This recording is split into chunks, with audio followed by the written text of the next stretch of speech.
there are some things you just know going in. You know the parking lot is going to be full. You know the centerpieces are going to be white hydrangeas, because your mother has mentioned them 4 times in the past month. You know your aunt is going to ask when it's your turn, and you're going to smile and say something vague, and she's going to tilt her head like she's calculating your expiration date. And you know, somewhere between the drive over and the moment you walk through those doors, that you are going to feel like a guest at your own family's table. I've known that feeling for a long time. I just didn't have a name for it until the night of my brother's graduation dinner. My brother Liam is the one my parents talk about at church. That's how I've always measured it. When something good happens to me, I hear about it from a coworker who happened to run into my mother at the grocery store. When something good happens to Liam, my parents find a way to bring it up in the announcements portion of Sunday service. I'm not exaggerating. My father once asked the pastor to say a prayer of thanksgiving after Liam got promoted to regional manager at his firm. I'm not bitter about it. I'm saying it because I want you to understand the specific texture of growing up in that particular shadow. It's not dramatic. It's just quiet and constant, like a draft you learn to dress for. I'm 31. I work as a structural engineer at a mid-size firm outside of Columbus. I've been licensed for 4 years. I led the assessment team on a bridge rehabilitation project last year that came in under budget and ahead of schedule. The kind of thing that gets written up in trade publications and presented at conferences, not the kind of thing that gets mentioned at Sunday service. Liam is 34. He's a regional manager. He's also, as of 6 months ago, the holder of a master's degree he finished part-time over 3 years, which is genuinely impressive. I mean that. He worked hard for it, and he deserved to celebrate it. I just didn't expect to be seated at table 9. The dinner was at a steakhouse my parents love, the kind with dark wood paneling and leather booths and a wine list that costs more than my first car payment. My parents had reserved a private dining room in the back. 12 people, maybe 15. Close family, my mother had said on the phone. Just the people who matter. She said that without any awareness of how it landed. I drove myself. My parents had originally suggested we all carpool from their house, but 2 days before the dinner, my mother called to let me know they were leaving earlier than planned because they wanted to be there to greet people as they arrived. And there wasn't really room with my father's overcoat and the gift bags, and wasn't it easier if I just met them there? I said yes. I said it was fine. I found parking 2 blocks away and walked in the November cold with my coat buttoned to the collar, holding a card I'd written by hand because Liam and I have the kind of relationship where a handwritten card still means something, even if the larger architecture of our family doesn't always reflect that. The hostess walked me back to the private room. I stopped in the doorway for a second before anyone saw me. The main table, the long one, the one with the centerpiece and the framed photo of Liam at his graduation ceremony, and the small chalkboard that said, "Congratulations, Dr. Liam." Seated 10. My parents were already there. My aunt and her husband, Liam's wife, Bree, her parents, 2 of Liam's friends from his program. There was a smaller table pushed against the wall near the door to the kitchen, set for 4. A card on the nearest seat had my name on it. I stood there looking at it for a moment. The card was printed. My mother had printed place cards, and she had put my name on the small table by the kitchen door. I sat down. I want to be precise about what that moment felt like, because it wasn't what you might expect. It wasn't a sudden wave of grief. It was more like recognition, like seeing something you've been trying to not look at directly for years, and then finally, there it was, in 12-point font on a cream cardstock card. The other seats at my table filled in slowly. My cousin Petra arrived. She's 17, still in high school, the youngest person at the dinner by a decade. She looked at the seating arrangement and then looked at me with an expression I can only describe as mortified on my behalf.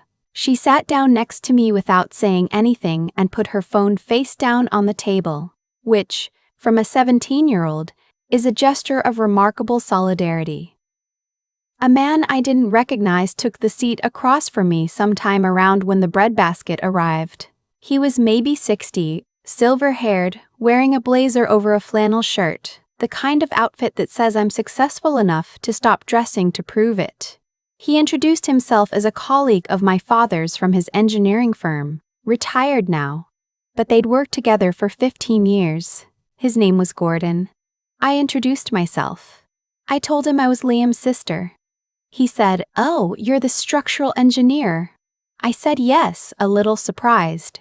He said my father had mentioned me, that I worked on infrastructure projects. He asked which firm. I told him. He nodded slowly, in that way people nod when they're actually thinking, not just waiting for their turn to talk. Then he said, "Did you work on the Millbrook Corridor project? The bridge assessment?" I said yes. He said, "That report is being used as a reference document in our state.'s current review cycle." I didn't know what to say to that. I knew the report had been submitted to the state. I didn't know it had been picked up as a reference standard. I said, "I didn't know that." He said, "Your firm's project lead presented it at the Midwest Infrastructure Conference in September. Our agency sent 3 people. It was one of the better presentations of the day." Petra was looking at me. I could feel it. I said, "I was the project lead." Gordon was easy to talk to in the way that people are easy to talk to when they're genuinely curious and have nothing to prove. We talked about the conference, about the Millbrook project, about the particular challenges of rehabilitating aging infrastructure in municipalities with limited capital budgets. He asked smart questions. I gave real answers. At some point, I noticed that my father had turned in his chair at the main table to look over at us. I don't know how long he'd been listening. The room wasn't loud. The 2 tables were maybe 12 feet apart. Gordon hadn't lowered his voice. Neither had I. My father had a look on his face I don't have a word for. It wasn't pride exactly. It wasn't shame exactly. It was something in between. The look of a person realizing they've been describing a painting they've never actually seen. Gordon at some point turned toward the main table naturally, the way you do when you're having a conversation that keeps expanding, and said to my father, "You didn't mention she was the lead on the Millbrook project. That's significant work." My father said, "Yes. Well, 2 words. Yes. Well. 2 words. Yes. Well." A whole sentence made of almost nothing. My mother, across the table, had gone quiet. She'd been talking to my aunt about the centerpieces right up until that moment. And then she wasn't talking anymore. I picked up my water glass. I took a sip. I put it back down. I did not cry. I had decided before I ever walked in that I was not going to cry at my brother's graduation dinner, and I am the kind of person who, once I'd made that decision, keeps it. Liam came over to my table during the appetizer course. He crouched down next to my chair in that way that tall people do when they don't want to tower over a conversation. He said, "I didn't do the seating, I want you to know that." I said, "I know." He said, "Bree was upset about it when she found out. She told Mom it wasn't right." I said, "I know that too." Because I could see it in Bree's face, the way she kept glancing over at my table with an expression that was trying very hard to be neutral, and not quite succeeding. Liam looked at me for a moment. He said, "I'm sorry." I said, "Don't be sorry. Just be glad you finished. You worked hard." He said, "You've been working hard too." I said, "I know." It was the most honest conversation my brother and I had had in probably 2 years. We're not estranged. We text. We show up. But there's a particular kind of intimacy that only happens when the pretending stops, even for a minute. And that was one of those minutes. He went back to the main table. I watched him sit down. I watched him say something to Bree. And I watched Bree reach under the table and take his hand. I turned back to Gordon, who had been very politely looking at the breadbasket. He said, "Good kid, your brother." I said, "He is." My father came to find me after the entrees were cleared and before the cake arrived. He appeared at my table with his hands in his pockets, and a posture that suggested he'd been standing outside the door to the private room for a minute or two before making the decision to come in. He stood next to my chair.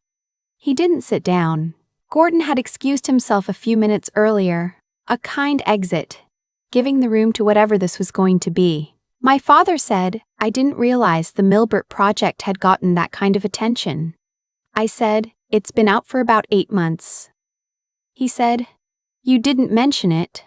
I said, "I sent you the link when it was published." He was quiet for a moment. I know my father well enough to know when he's composing something. He's not a man who's comfortable with unscripted emotion. He likes to have his words assembled before he releases them. He said, "Gordon says the state is using it as a reference standard." I said, "That's what he told me too." He said, "That's a big deal." I said, "Yes." We stayed there for a moment in that particular silence that exists between a parent and a child when an apology is present but hasn't been named yet. I could feel its shape. It was there. He knew it was there. I think he was hoping I would reach out and take it without making him hold it directly. I didn't do that. Not out of cruelty. Just because I'd been taking things without being handed them for a long time and I was tired. He finally said, "You should have told us more about it." And there it was. The pivot. The gentle rotation of the responsibility. "You should have told us." As if I hadn't sent the link. As if I didn't exist in a family where Liam's promotion had been the subject of a church prayer. I looked at my father for a moment. I said, "I did, Dad." He nodded.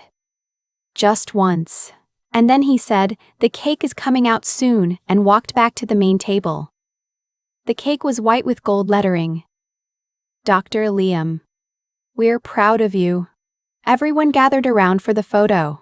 My mother waved me over, and I stood in the back row between my cousin Petra and someone's husband whose name I'd already forgotten, and I smiled when they counted to 3. It was a genuine smile. I want to be clear about that. Not a performance. Liam looked happy, and seeing him happy is something I've always been able to feel without interference from everything else. I hugged him before I left. A real one. The kind that lasts a second longer than the social contract requires, which is how you know it means something.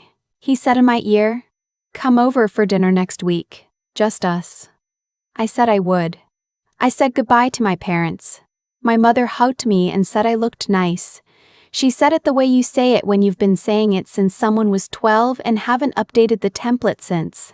My father shook my hand, and then seemed to realize that was a strange thing to do and pulled me into a brief hug. I got my coat from the rack by the door. I buttoned it in the lobby. I pushed through the front door and walked back out into the cold. I sat in my car for a few minutes before starting it, not because I was upset. Or not only because of that. I was sitting with something that didn't have a clean name. It wasn't triumph. It wasn't grief. It was more like the feeling you get when a door you've been trying to open finally moves. Just slightly. Just enough to feel the air from the other side. And you realize you're not sure yet whether you want to walk through it or not. Gordon had given me his card before he left. He said there was a state infrastructure committee he sat on that was looking for reviewers for a new assessment framework. He said if I was interested, I should reach out. I held the card in my hand for a moment in the lobby before putting it in my coat pocket. 12 feet of restaurant floor. That's what had separated me from the table where my family sat, and in that 12 feet a man I'd never met had said more about my work than my parents had managed in 8 months. I'm not looking for their permission anymore. I don't think I was looking for it that night either. But there's a difference between not needing something and being shown clearly that it isn't coming, and sitting at table 9 with my name on a printed place card had made certain things very clear. I emailed Gordon the following Tuesday. Professional, brief, 3 paragraphs. I attached the Millbrook report and a summary of 2 other projects I'd led in the past year. He replied within an hour. He said he'd forwarded my information to the committee chair. He said he thought I'd be a strong addition. I had dinner at Liam and Bree's the following Saturday. Bree made pasta and opened a bottle of wine and asked me real questions about my work. Not politely, but actually curious, leaning forward, asking follow-ups. Liam did the dishes and we sat at their kitchen table until almost 11, talking about nothing important and everything real. I didn't bring up the seating arrangement. Neither did they. Bree touched my arm at one point when she was making a point about something completely unrelated, and in that small, incidental contact there was an acknowledgement that didn't need words. My mother called me the following Sunday. She asked how I was doing. She mentioned the dinner. She said it had been a lovely evening. I said it had. She said Gordon had mentioned to my father on the way out that he hoped to work with me in some capacity in the future. I said, "That's good to hear." She said, "Well, it sounds like things are going well for you." I said, "They are." There was a pause. My mother is not a woman who leaves pauses unfilled. The fact that she did told me something. She said, "I didn't know about the bridge project. The report." I said, "I sent you the link when it came out." She said, "I know, just that. I know." 2 words that landed differently than my father's. Yes. Well. Because my mother wasn't trying to rotate anything. She wasn't trying to reassemble the story. She was just saying, "I know." It wasn't an apology. But it was something. Something small and real, which is, in my experience, the only way anything actually changes. I said, "I'll send you the link again if you want." She said, "Yes, I'd like that." I've thought about that dinner a lot in the months since, not obsessively. Not in the kind of way where it follows you into rooms uninvited. More like I return to it when I'm trying to understand something about myself. What I want. What I'm willing to carry. Where I'm choosing to put my energy. I'm not waiting for my parents to understand my work. I don't think they have the context for it, and I'm not sure they'll ever fully build it. That's not an excuse for them, and it's not an indictment either. It's just a fact I've decided to hold without letting it hollow me out. What I know is this. Table 9 was 12 feet from the main table, and in that 12 feet, I had one of the more meaningful professional conversations of my year. I met someone who opened a door that has since led to something real. I watched my 17-year-old cousin put her phone down without being asked, and I left with my coat buttoned and my card in my pocket, and I didn't look back when the door closed behind me. Some things you just carry into the room, and some things you decide, before you ever park the car, to leave outside. I've been thinking about cause and effect a lot lately. Not in a grand, philosophical way, just in the quiet, practical way you think about things when you're driving home alone and the radio is off and the only sound is the highway. Here's what I keep coming back to. Gordon didn't know he was walking into anything. He sat down at table 9 because that's where his place card was. He asked about Millbrook because he was genuinely curious, the way people are when their work actually intersects with yours. He didn't set out to change the temperature in that room. He just told the truth, plainly, to the people sitting nearest to him. And that's the thing about honesty. It doesn't require a plan. It just requires someone willing to say the actual thing out loud. What I did or didn't do had consequences too. I sent the link when the report was published. I showed up to that dinner even when I knew the seating arrangement was going to tell me something I didn't want, confirmed in cardstock. I didn't make a scene. I didn't leave early. I sat at that table and I had a real conversation and I let the evening be what it was going to be. Those were choices. Small ones.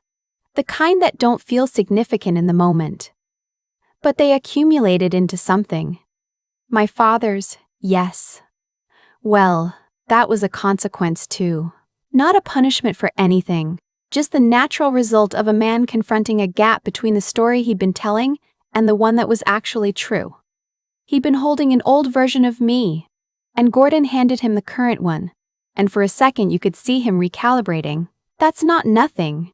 It doesn't fix years of Sunday prayers that mentioned Liam's name and not mine.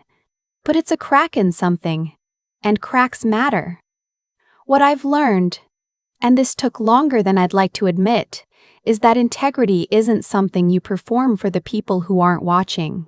You build the thing because the thing is worth building. You write the report because the infrastructure matters, because somewhere a real bridge carries real people, and your work is part of what keeps it standing.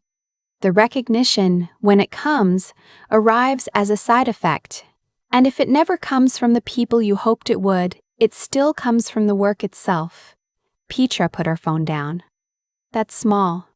That's also everything. A 17-year-old who doesn't owe you anything choosing to be present with you, that's its own kind of recognition, and I didn't expect it, which is maybe why it stayed with me. I'm not at a place where I've resolved anything with my parents. I don't think resolution is the right word for what's possible between us. But I'm at a place where I've decided what I'm carrying and what I'm leaving in the car. And that decision, made quietly, without announcing it to anyone, has made me lighter in a way I didn't know I needed. You don't get to choose the table they seat you at, but you get to choose what you do while you're sitting there.